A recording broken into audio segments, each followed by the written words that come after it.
Malam ini bulan terasa lebih indah. Ia mulai memancarkan sinarnya hingga awan pun tak berani untuk menutupi kilaunya yang megah. Suara binatang malam pun ikut menari menambah lengkapnya suasana malam yang sunyi di pertengahan kota Malang yang luas.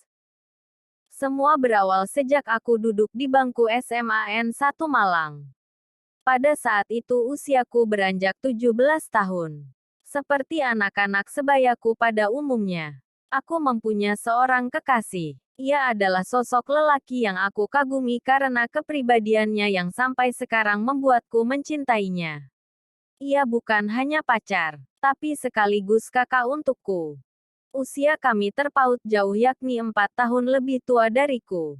Saat ini ia sedang mengejar studinya di Universitas Malang. Setelah aku menjalani kelulusanku di sekolah. Dengan berbagai pertimbangan aku memutuskan untuk kuliah di Jakarta. Tentu ini adalah ujian yang sangat berat untukku. Bukan hanya akan berpisah dengan keluargaku. Aku pun harus siap berpisah dari kekasihku Mas Andi. Mas, aku sudah memutuskan akan melanjutkan kuliahku di Jakarta. Maafkan aku kalau aku harus putuskan hubunganku denganmu. Karena aku tak ingin kau menungguku terlalu lama hingga akhirnya kau berharap yang tidak-tidak padaku. Baiklah kalau itu memang keputusanmu. Semoga kau bisa menggapai cita-citamu dan kembali ke Malang dengan sukses. Tapi, Sarah, aku sangat mencintaimu. Dan sebenarnya apa, Mas? Tidak. Tidak apa-apa, tentu itu adalah pukulan berat untukku. Aku tak sanggup kalau harus berpisah darinya, orang yang sangat aku cintai. Tapi aku pun tetap harus melanjutkan studiku. Hari berganti bulan, lambat laun mulai berganti tahun. Tak terasa sudah 4 tahun aku di Jakarta. Sebentar lagi aku lulus dan menyelesaikan S1. Selama 4 tahun juga perasaanku masih sama seperti dulu, aku masih mengharapkan dia hadir kembali bersamaku. Namun itu pasti hanya mimpi, gumamku dalam lamunan. Entah sampai kapan aku terus begini. Dan sampai kapan aku terus menutup pintu hatiku untuk laki-laki lain. Padahal sudah banyak lelaki yang ingin melamarku, bahkan kedua orang tuaku berusaha menjodohkanku dengan pria pilihan mereka. Tapi aku tak pernah mau bersanding dengan lelaki yang bukan aku cintai. Entah kapan aku akan menikah. Aku ingin sekali melengkapi ibadahku dengan menjalankan sunnah Rasulullah, yaitu menikah dan membahagiakan kedua orang tuaku. Tapi sekali lagi aku masih belum ingin hingga aku pun mulai melanjutkan S2ku di Jakarta dengan beasiswa yang aku dapat dari kampusku dulu.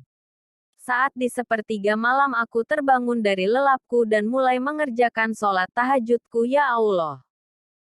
Entah apa yang terjadi pada hatiku hingga aku tidak bisa berpaling dari lelaki manapun. Ya muqallibal qulub, balikanlah hatiku kembali untuk bisa menemui cintaku. Cinta yang membawaku pada keimanan. Dan menyadarkanku dalam kehilafan. Ya Robbana, aku mohon. Aku ingin menikah dan mempunyai keluarga yang lengkap dan bahagia. Robbana atina fid dunya hasanah wa fil akhirati hasanah wa qina azabannar. Amin. Pagi yang indah dan saat ini aku mulai bersiap-siap menjalankan aktivitasku. Namun saat hendak pergi ke kampus, tiba-tiba ada suara orang mengetuk pintu kos-kosanku. Tok, tok, tok. Assalamualaikum, Mbak. Rupanya dia adalah adikku Farhan. Pasti dia ingin menjengukku. Akhirnya aku putuskan untuk datang ke kampus lebih telat. Waalaikumsalam, loh kok kamu sendirian, ibu mana?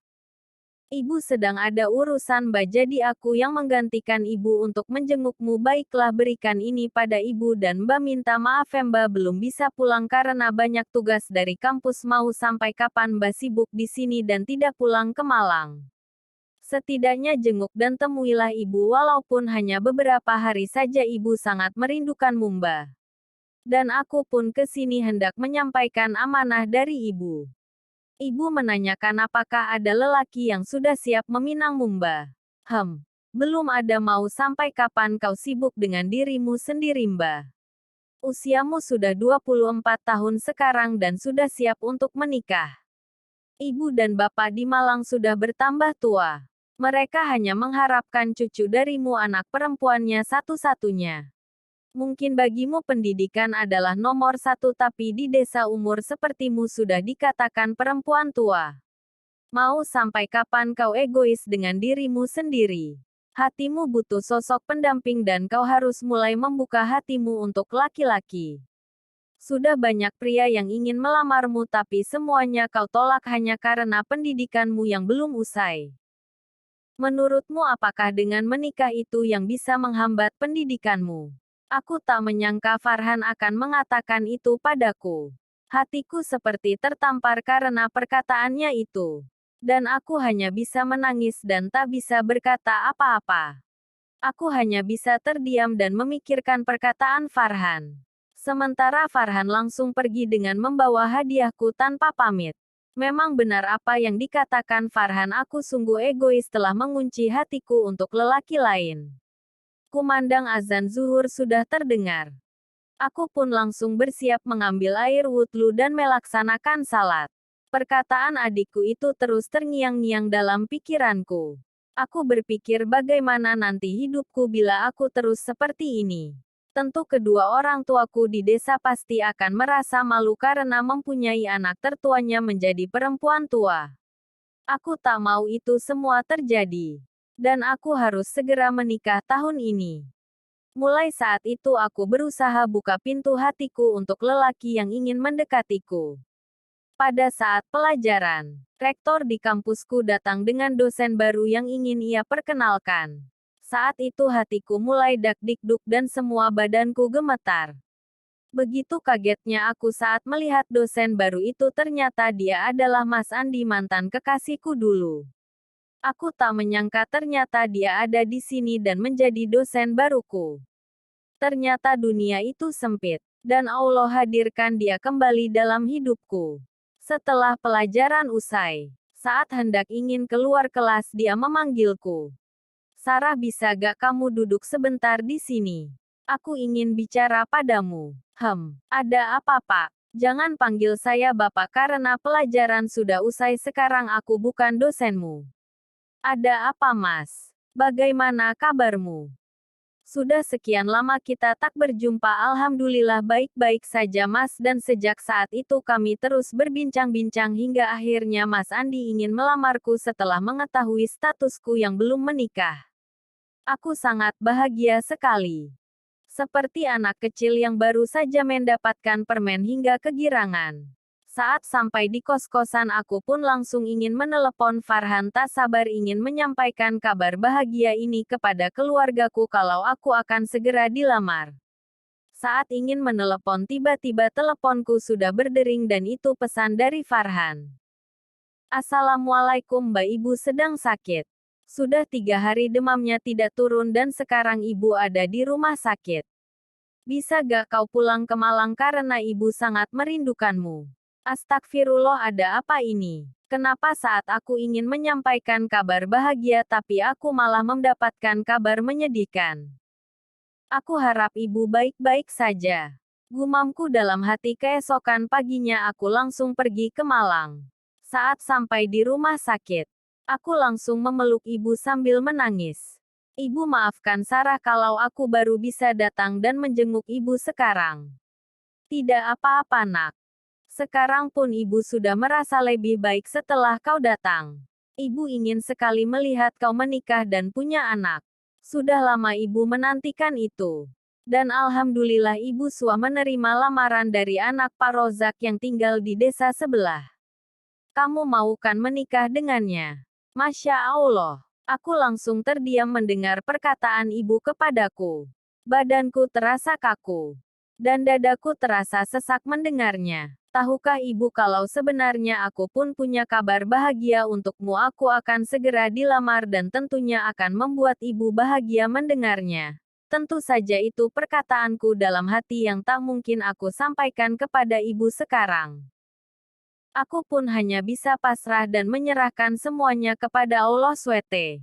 Dengan hati yang ikhlas kumantapkan hatiku jika dia adalah jodohku dan jika ibu dan bapak sudah merestuinya, aku ikhlas dan bersedia menikah dengannya. ujarku dengan mata yang berkaca-kaca menahan isak tangis.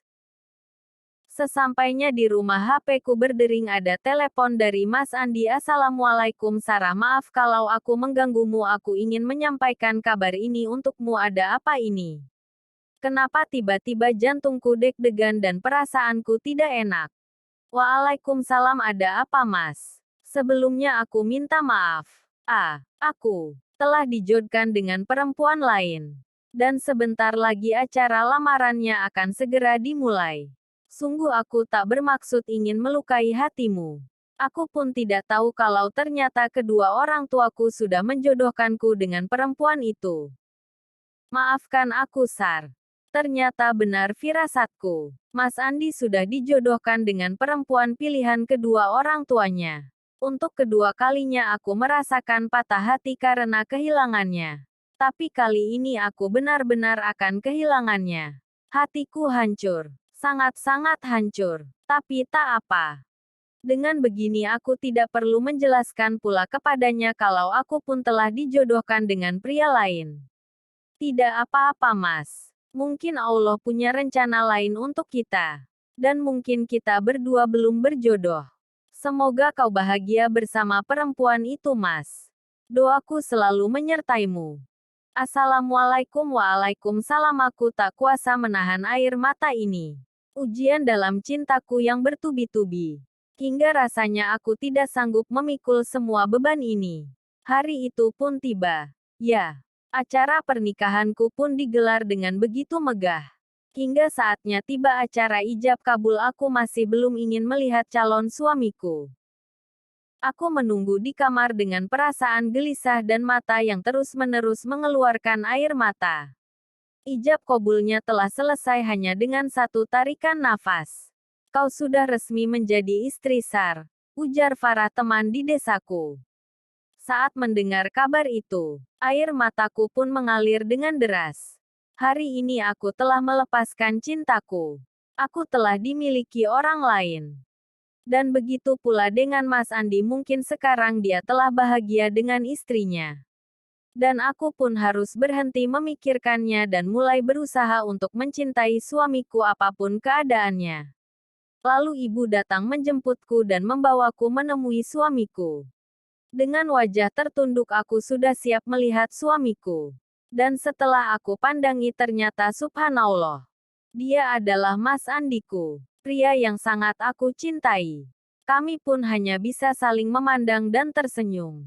Kucium tangannya dan dia berbisik di telingaku, alhamdulillah. Sarahku telah menjadi milikku, subhanallah, inikah hadiah untukku karena keikhlasanku ya Allah. Hadiah kebahagiaanku karena aku mematuhi perkataan ibuku dan mengikhlaskan cintaku untuk perjodohan ini.